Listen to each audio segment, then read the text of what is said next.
ఇస్తుందిరే ఇస్తుంది మరే పిల్లలు కారుకి ఇస్తానని చెప్పు.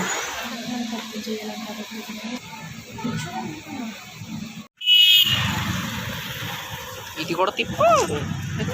Hi friends, welcome to my channel DGS Godavari అందాలు అండ్ బ్లాగ్స్. అందరూ ఎలా ఉన్నారండి? నేనైతే చాలా బాగున్నాను. మీరు కూడా బాగుండాలి అని కోరుకుంటున్నాను. ఇప్పుడు టైం వచ్చేసి మార్నింగ్ 10:30 అయ్యిందండి. ఈ రోజైతే చాలా లేట్గా లేచాము, అందుకే పూజ చాలా లేట్ అయిపోయిందండి. ఇప్పుడు వచ్చేసి వంట అయితే స్టార్ట్ చేసేసాను. ఈ రోజు వచ్చేసి నేను బెండకాయ ఫ్రై అయితే చేస్తున్నాను. పులుపు పెట్టి చేద్దాం కదా అనేసి కొన్ని బెండకాయ ముక్కలు అయితే ఈ విధంగా చింతపండు రసం పచ్చిమిర్చి వేసి ఉడికించుకుందామని తీసానండి. కొన్నేమో మనం మసాలా పెట్టి ఫ్రై చేసుకుంటాం కదా, రోస్ట్ ఫ్రై, అవి చేద్దామని కొన్ని బెండకాయ ముక్కలు అయితే పక్కా తీసేసాను. నేను ఈ పులుపు పెట్టి ఉండేదైతే చాలా తక్కువ వాటర్ వేస్తానండి. అమ్మ వాళ్ళు ఏం చేసేవారంటే మామూలుగా ఎక్కువ వాటర్లో ఉడికించేసి ఆ వాటర్ ఉంచేసేవారు. నేను అలా కాదండి, వేసిన వాటర్ అంతా కూడా డ్రై అయిపోయే వరకు ఈ విధంగా ఉంచేస్తాను. కొంచెం పసుపు అలాగే సాల్ట్ వేసేసి, చూసారు కదా నేను తక్కువ వాటర్ వేసాను. ఆ వాటర్కే ఈ బెండకాయ అన్నది మొత్తం అంతా కూడా మగ్గిపోద్దండి మెత్తగాని. ఈ విధంగా మళ్ళీ మనం ఆయిల్లో ఫ్రై చేసుకున్నప్పుడు ఏదైనా కొంచెం పచ్చిగా ఉన్నా కూడా అప్పుడు ఫ్రై అయిపోద్దండి. ఇలా అయితే మనకి హెల్త్కి చాలా మంచిది. బెండకాయలో ఉన్న జిగురంతా కూడా బయటికి పోదండి వాటర్ రూపంలో. అమ్మ వాళ్ళు ఏంటంటే ఎక్కువ వాటర్ వేసేసి ఆ వాటర్ని వడపోసేస్తారు. అలా కాకుండా ఈ విధంగా చేసుకుంటే టేస్ట్ బాగుంటుంది. అలాగని మన హెల్త్కి కూడా చాలా మంచిది కదండి జిగురు అన్నది. నేను మినపప్పు, జీలకర్ర, ఆవాలు, వెల్లుల్లి అలాగే ఎండుమిర్చి తాలింపు అయితే వేస్తున్నానండి. మనకి బెండకాయ ముక్కలు అయితే ఉడికిపోయాయి కదా, చూసారు కదా. ఉడికిపోయిన బెండకాయ ముక్కల్ని తాలింపులో వేసేసుకుని ఒక 10 మినిట్స్ బాగా ఫ్రై చేసుకుంటే సరిపోతుంది. మూత పెట్టేసి మధ్య మధ్యలో కలుపుతూ ఉండాలండి, లేకపోతే కొంచెం తక్కువ ఆయిల్ వేసాం కాబట్టి అడుగు పట్టేస్తుంది. కొద్దిగా ఆయిల్ ఎక్కువ తినే వాళ్ళైతే కొంచెం ఆయిల్ వేసుకోవచ్చండి. ఇంకాని ఇలా మూత పెట్టేసి ఒక 10 నిమిషాలు బాగా మగ్గనిచ్చుకుంటే మనకి ఇది అన్నది చాలా కమ్మగా టేస్టీగా పుల్లగా కూడా ఉంటుందండి. రైస్లో కలుపుకోవడానికే కాదు, లేకపోతే ఏదైనా మనం పప్పు లాంటివి వండుకున్నప్పుడు ఈ ఫ్రై నంచుకోవడానికి కూడా చాలా బాగుంటుంది. నేనైతే ఎక్కువ ఇదే చేస్తానండి, కానీ మా హస్బెండ్ ఇదైతే ఎక్కువ ఇష్టంగా తినరు. మనం పప్పు పొళ్ళు ఇవన్నీ వేసి రోస్ట్ ఫ్రై చేసుకుంటాం కదా, అదైతే ఎక్కువ ఇష్టంగా, అందుకే కొన్ని ముక్కలు అయితే పక్కకు పెట్టాను. ఇప్పుడు ఇవి వచ్చేసి నేను ఫ్రై అయితే చేయబోతున్నానండి. ముందుగా నేను పల్లీలు ఫ్రై చేసుకున్నాను. పల్లీలు బాగా వేగిన తర్వాత అందులో మనం ఈ బెండకాయ ముక్కలు అనేవి యాడ్ చేసేయాలి. ఈ ఫ్రై వచ్చేసి మూత అయితే పెట్టకూడదండి. అలాగే మనం ఇది మీడియం ఫ్లేమ్లో పెట్టి అసలే చేయకూడదు. ఎందుకంటే మనం మూత పెట్టినా మీడియం ఫ్లేమ్లో పెట్టినా కూడా బెండకాయలో ఉన్న జిగురు వాటర్ అంతా కూడా బయటకు వచ్చేసి మనకి పేస్ట్ లాగా అయిపోద్దండి, డ్రైగా అయితే ఉండదు. ఇది మనం హై ఫ్లేమ్లో పెట్టుకు మధ్య మధ్యలో ఇలా కలుపుకుంటూ చెయ్యాలండి. నేనైతే సాల్ట్ వేసాను. ఇది మనం మూత ఎప్పుడైతే పెట్టామో అప్పుడు వాటర్ ఆవిరన్నది పట్టేసి జిగురుగా అయితే అయిపోద్దండి. అప్పుడు మనకి పొడి పొడిలాడుతా ఈ ఫ్రై అన్నది ఉండదు. చాలా వరకు ముక్కలు అనేవి డ్రై అయ్యేంత వరకు హై ఫ్లేమ్లో పెట్టుకుని మధ్య మధ్యలో ఇలా కలుపుకుంటూ ఉండాలండి. ఇది కొంచెం ఎక్కువ ప్రాసెస్ లాగే అనిపిస్తుంది. మనం మామూలు ఫ్రై అనుకో మూత పెట్టేసినా అది మనకి జిగురు వచ్చినా కూడా ఏమీ అవ్వదండి. ఇది జిగురు వచ్చేస్తే ముక్క అన్నది మెత్తగా అయిపోయి అంత టేస్టీగా ఉండదు. చూసారు కదా చాలా వరకు డ్రై అయింది. ఇప్పుడైతే మూత పెట్టాను.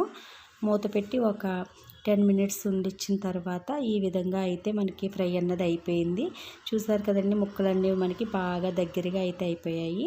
ఇప్పుడు ఇందులో మనం పప్పుల పొడి ఉంటుంది కదా, కారపప్పుల పొడి, దాన్ని వేసుకుంటున్నానండి. ఇది కారపప్పుల పొడి అంటే వెల్లుల్లి అలాగే ఎండుమిర్చి, కొబ్బరి, నెక్స్ట్ వచ్చి పల్లీలు, పుట్నాల పప్పు, ఇవన్నీ కూడా పప్పుల పొడి అండి. మనం గుత్తి వంకాయకి చేసుకుంటాం కదా, ఆ పొడి ఒక 2-3 స్పూన్స్ వేసుకుంటే దీని టేస్ట్ అన్నది చాలా బాగుంటుందండి రైస్లోకి. ఈ పొడి వేసిన తర్వాత ఒక 3 మినిట్స్ దీన్ని బాగా ఫ్రై చేసుకోవాలండి.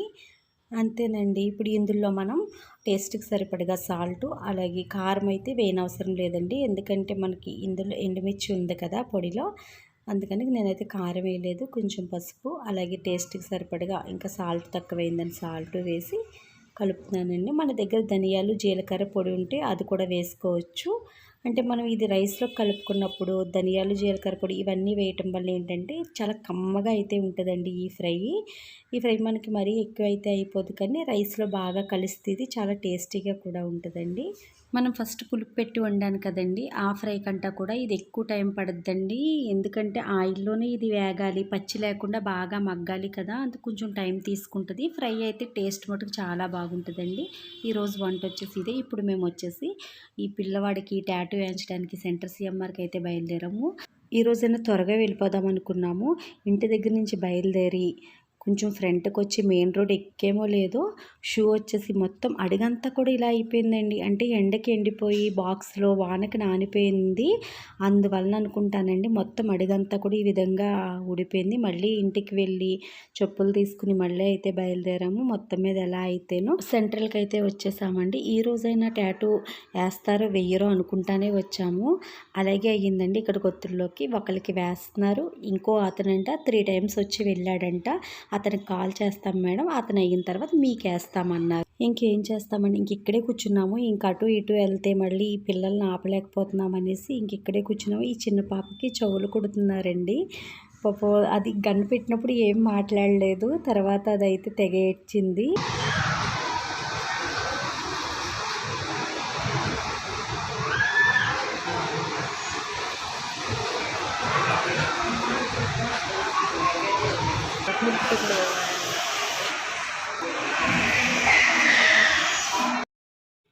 ఈ పార్లర్కి పిల్లలతో వచ్చినా కూడా ఇబ్బంది లేకుండా పిల్లలకి ఏదో ఒక బైక్ బొమ్మ, కారు ఏదో ఉన్నాయండి, వాటితో వాళ్ళు ఆడుకుంటున్నారు. వాళ్ళ పేరెంట్స్ వచ్చేసి వాళ్ళు ఏవైతే చేయించుకోవాలో అవి చేయించుకుంటున్నారండి. అలాగే ఈ కార్తిక్ గార్డెన్ కూడా బైక్ అయితే ఎక్కించాము. ఈ పాప ఉంది కదండి, వీళ్ళ డాడీకి హెయిర్ కట్ చేయించుకుంటే వాళ్ళ మమ్మీ వాళ్ళ అక్క దగ్గరుండి చేపిస్తున్నారు. ఈ పాపనైతే ఇక్కడ వదిలేశారు. అది మా అమ్మ అని పిలిచి ఇంక మాతో ఆడటం మొదలుపెట్టింది. కారు ఎక్కిస్తాను రావా, ఇది ఎక్కువ ఆడదు, ఎక్కడ నువ్వు ఎక్కువ ఆడు చూపిస్తున్నాడు. బండి ఎక్కువ నేను కారు ఎక్కుమంటుందరే చెల్లి, వెళ్ళి హాయ్ చెప్పు చెల్లి, హాయ్ హాయ్ తెలుసు. ఇస్తుందిరే, ఇస్తుంది. పిల్లలు కారు ఎక్కిస్తానని చెప్పు కార్తిక్, చెల్లి కారు ఎక్కిస్తానని చెప్పు. దగ్గరికి ఇలా చూడు, ఇదిగో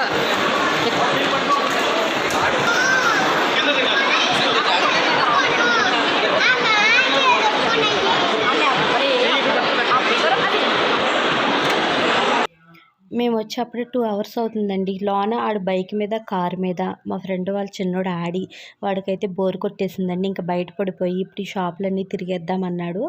ఇంకా 2 days నుంచి తిరుగుతున్నాము. ఇంక సెంట్రల్ చుట్టూ ఇంక ఈరోజు కూడా ఎందుకురా బాబు అనేసి ఇంక మళ్ళీ వెళ్ళి అడిగానండి నేను, ఏమండి మాకు లేట్ అయిపోతుంది వేస్తారా అనేసి. ఏంటండి అసలు మీకు ఏమి వెయ్యాలి అంటే, ఒకే ఒక లెటర్ అండి, వి ఒక్క అక్షరమే అంటే, సర్లే మేడం వేసేస్తాను, ఆయన రావడానికి ఇంకా టైం పడుద్దని మాకైతే స్టార్ట్ చేశారండి. మనం వేయించుకునే లెటరు ఏంటా అన్నది వాళ్ళకి చెప్తే వాళ్ళు మనకు చాలా మోడల్స్ అయితే చూపించారండి. అంటే సైజెస్ ఉన్నాయి, మోడల్స్ అలా చూపించారు. అయితే ఈ అబ్బాయి వి లెటర్ని ఇలా రెక్కలుగా వచ్చింది అయితే సెలెక్ట్ చేసుకున్నాడు. అప్పుడు దాకా ఆయనకి తెలియదండి ఈ బాబు టాటూ వేయించుకుంటాడనేసి. నేను మా ఫ్రెండ్ అనుకున్నాడంట, ఈ బాబుకైతే వెయ్యనండి అన్నాడు. అదేంటండి అంటే, ఈ వయసులో టాటూ వేయటం అంత మంచిది కాదు, వాళ్ళ పేరెంట్స్ ఎవరైనా వస్తే వాళ్ళ పర్మిషన్ తీసుకున్న తర్వాతే వేస్తానన్నాడండి. అప్పుడు మా ఫ్రెండ్ వాళ్ళ మదర్ అని చెప్తే, మీకు ఇష్టమేనా అండి అన్న. అదేంటి అప్పుడు నేను అడిగాను, ఎందుకు ఇలా అడుగుతున్నారు అంటే, ఏం లేదు మేడం, ఇప్పుడున్న ఇష్టాలు వాళ్ళకి ఒక ఏజ్ వచ్చిన తర్వాత ఉండవు, టాటూ అన్నది మనకి పర్మనెంట్గా ఉంటుంది, ఇది రిమూవ్ కూడా చేసుకోవచ్చు, ఎందుకు అంత రిస్క్ అంటే, ఇది తెలియని ఏజ్ కదా, అసలు వేయటమే తప్పండి, కానీ పేరెంట్స్ పర్మిషన్ తీసుకున్న తర్వాతే మేమైతే వేస్తాము అనేసి చెప్పారు. ఇదేదో బాగానే ఉంది అనుకున్నామండి, కానీ చాలా నీట్గా వేశారు. నొప్పి కూడా అంతే వచ్చిందంటే పాపం వీడికి. ఫస్ట్ నుంచి వీడు ఏంటంటే నేను వేయించుకుంటే చూసి తర్వాత వాడు వేయించుకుంటాను అన్నాడు. అసలు అలాంటి టాటూ ఆలోచనే నాకు లేదండి. అలాంటిదప్పుడు నేను ఏమి వేయించుకుంటాను. కాసేపు అన్నాడు నీ పేరు వేయించుక అన్నాడు, కాసేపు మా హస్బెండ్ పేరు వేయించుక అన్నాడండి, కాసేపు ఉండి మా అబ్బాయి పేరు వేయించుకోమన్నాడు. ఒరే నువ్వు కావాలితే నువ్వు వేయించుకో అమ్మా, నా గొడవ ఎందుకు నీకంటే, నువ్వు ఎలా ఉంటావో, నీకు నొప్పి ఎలా వస్తుందో లేదో చూద్దామని అనేసి అన్నాడు. ఒరే నాకు అసలు పలానాది వేయించుకోవాలని ఆలోచన లేకుండా టాటూ ఎలా వేయించుకుంటాను, ఏమి ఉండదురా, అంత నొప్పి ఏమీ రాదు అనేసి వాళ్ళని అడిగితే, అంత ఏమీ రాదు మేడం, మరీ రాకుండా ఉండదు, ఏదో సూదిచ్చి గుచ్చినట్టుగా అలా అనిపిస్తుంది అని చెప్పారు. సర్లే అనేసి అప్పుడైతే ఒప్పుకున్నాడండి. అయితే ఈ టాటూ అనేది ఏది వేయించుకోవాలన్నది డిసైడ్ అవుతేనే కానీ వేయించుకోకూడదు. ఎందుకంటే మనకే తెలియదు, తీరాబోసి వేయించుకున్న తర్వాత అయ్యయ్యో వేరొకటి వేయించుకోవాల్సిందే అనిపిస్తుంది కదా. నేనైతే ఎప్పుడు వేయించుకోవాలి అనుకోలేదు, ఏం వేయించుకోవాలో కూడా ఇప్పటికీ నాకు తెలియదండి. అదే మా చెల్లిని అడిగితే వెంటనే చెప్పుద్ది, నేను అమ్మ పేరు వేయించుకుంటాను, అమ్మ అని రాయిపించుకుంటానని. అంటే ఇంకా తను ఫిక్స్ అయిపోయింది అలా వేయించుకోవాలని. నేను అలా కూడా పలానేది వేయించుకుంటారని అసలు ఎప్పుడూ అనుకోలేదండి. ఇంకా అలాంటిది ఈ వీడియో ఎంత అడిగినా కూడా నాకు అసలు వేయించుకోవాలనిపించలేదు. ఏం వేయించుకోవాలో కూడా ఇప్పటికీ కూడా నాకు తెలియదండి. ఇంకా అందుకనేసి నేనైతే దాని విషయంలో ముందుకు వెళ్ళలేదు. పాపం వాడు చాలాసార్లు అడిగాడు, కడికి ఎలాగైతే వాడే వేయించేసుకుంటున్నాడు. వాళ్ళ మమ్మీ అయితే గట్టిగా అందండి, ఏంట్రా అది వేయించుకొని అంటుంది కదా, దానికి తెలియదంటే నీకు కావాలంటే నువ్వు వేయించుకో అంటే, దానికి నొప్పి ఎలాగొస్తుందో చూద్దాం, ఒకవేళ దానికి నొప్పి వచ్చినా కూడా దానికే తెలుస్తుంది తప్ప నీకు ఎలా తెలుస్తుందిరా ఎంత నొప్పి వచ్చిందో అన్నది అని చెప్తే మొత్తం మీద ఎలా అయితేనే వేయించుకున్నాడండి. ఇది ఈ అని అలాగే ఈ విధంగా రాసినప్పుడైతే ఏమీ పెద్ద నొప్పి అనిపించలేదంటండి. తర్వాత ఆ ఈ గ్యాప్లో మధ్యలో ఉంది కదా, దాన్ని డార్క్గా దిద్దినప్పుడైతే కొంచెం నొప్పి ఎక్కువే వచ్చిందటండి. ఇప్పుడు ఏంటంటే ఇలా ఏదో పిన్ను కూర్చున్నట్టుగా అనిపించింది ఆంటీ అన్నాడు. అదైనా చాలు కదండి, మనం ఏదైనా స్టెప్ పెట్టుకుంటేనే చిన్న పిన్ను గుచ్చుకుంటేనే చాలా నొప్పి వస్తుంది. అలాంటిది బాగానే వేయించుకున్నాడు వీడు.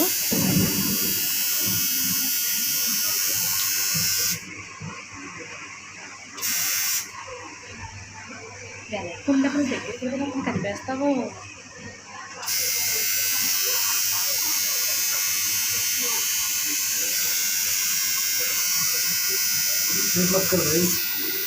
ఒక్కొక్క ఫ్రీగా ఉంటుంది.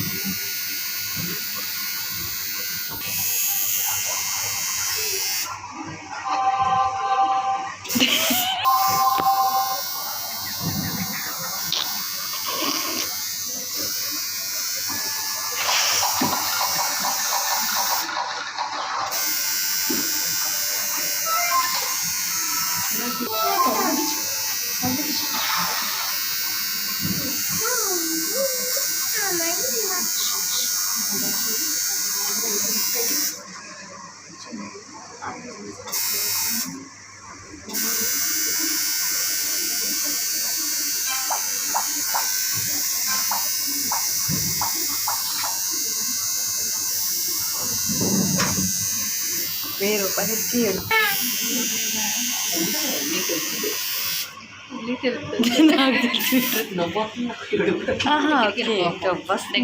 క్రికెట్లో వచ్చేస్తున్నాయి.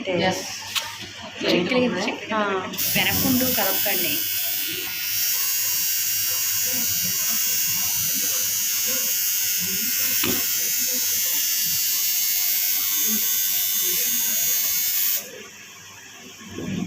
వెనకుండా బ్యాక్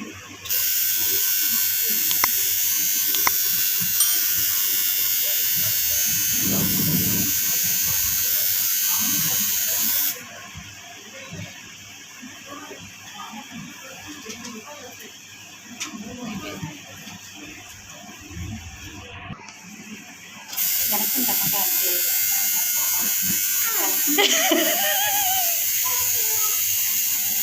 వెనకుండి ముద్ద డార్క్ కొంచెం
ఎలా అయితేనో మొత్తం మీద అనుకున్నదైతే ఏం చేసుకున్నాడండి పిల్లోడు.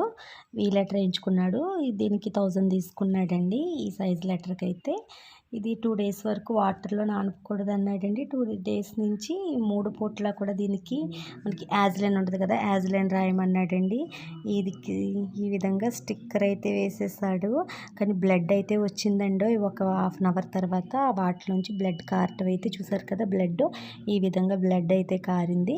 మొత్తం మీద మేము ఇంటికైతే బయలుదేరిపోయామండి. ఇది తర్వాత రోజు ఈ విధంగా అయితే ఉంది వాచిపోయి. దీనికి ఏయో కొన్ని చెయ్యకూడనివి, చెయ్యవలసినవి ఏయో కొన్ని అయితే చెప్పాడండి.